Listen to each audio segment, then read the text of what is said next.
Ова е нереално сум оđeo, после 3 недели штрајк, ево сум пак на работа. Ми се заканија со отказ, исто како министерка за труд и социјала на наставниците, па мора да се работи. Мислам, не дека кој работи тој нема. Во овие 3 недели имаше многу настани, но да почнеме со добрите. Прво, празници, да честитаме. Христос се воскресе за католиците, по една недела воскресна и за православните, и за нив Христос воскресе. Беше Рамазан Бајрам, честит Рамазан Бајрам на муслиманите и честит 1 мај, денот на трудот, за сите работници кои едва врзуваат крај со крај. А сега да видиме вести од тие што не доведоја, едва да врзуваме крај со крај. Но претходно имаме и други убави вести од културата, например. Културата не е повеќе само Скопје, почна да се децентрализира. Така ДУИ отвори 20-метарска кула во Слупчане, посветена на УЧК, борците од УЧК. На отворањето беше цел крем од ДУИ. Али Ахмети порача дека тие се историја и иднина. Ако е таква иднината, да гасиме светло. И тоа е тоа. Пошто во околината на Слупчане нема ни водовод, ни канализација, битно имаат кула. Ова недела имаше и два многу значајни јубилеја. Тоест 119 години од смртта и предавството на Гоце Делчев, даскалот, главната фигура на македонското ослободување. За жал или за среќа, ни премиерот Ковачевски, ни Мицковски не му даде почест на гробот. Дали не може да погледнат гробот или е нешто друго, останува да видиме. Сепак да се подсетиме на една мисла што да каже даскалот и што е уште важна, дека не видел народ како македонскиот кој пати од своите предавници.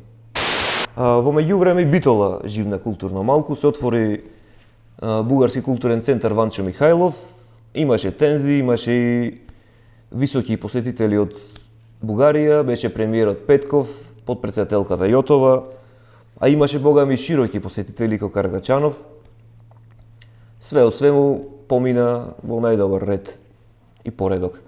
Пораките кои беа испратени од таму беа истите па истите, дека македонците не постојат, се измислени, што доведува до сериозна загриженост во меѓународната заедница, затоа што бугарите цело време се расправаат со нешто што не постои. Политичка наука нема сили да го реши тој проблем, може треба да пробаме со психологија. Ништо страшно, не е срамота. И тоа е тоа. Уште еден културна вест. Љупчо Ѓоргиевски и Владо Бучковски ќе отвараат клубови за приближување на македонците и бугарите.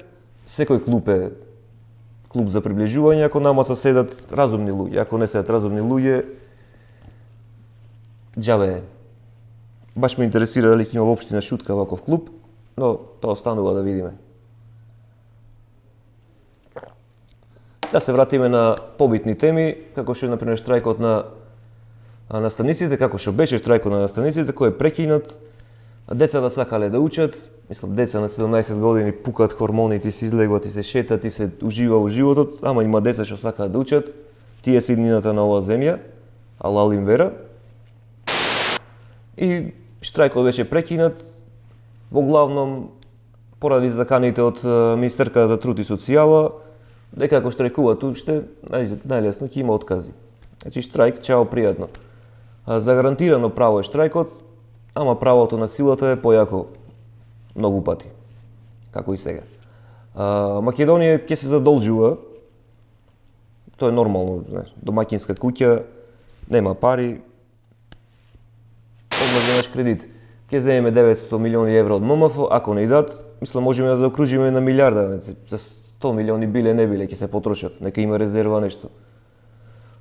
Тие 900 милиони ќе бидат наменети за буџетот нормално, а може да ги намениме и за некои попаметни работи, например да се поделат на народот, да сите да аплицираме за германска работна виза, сите Германија, чао, пријатно, нека не мислат тие, нека се секират.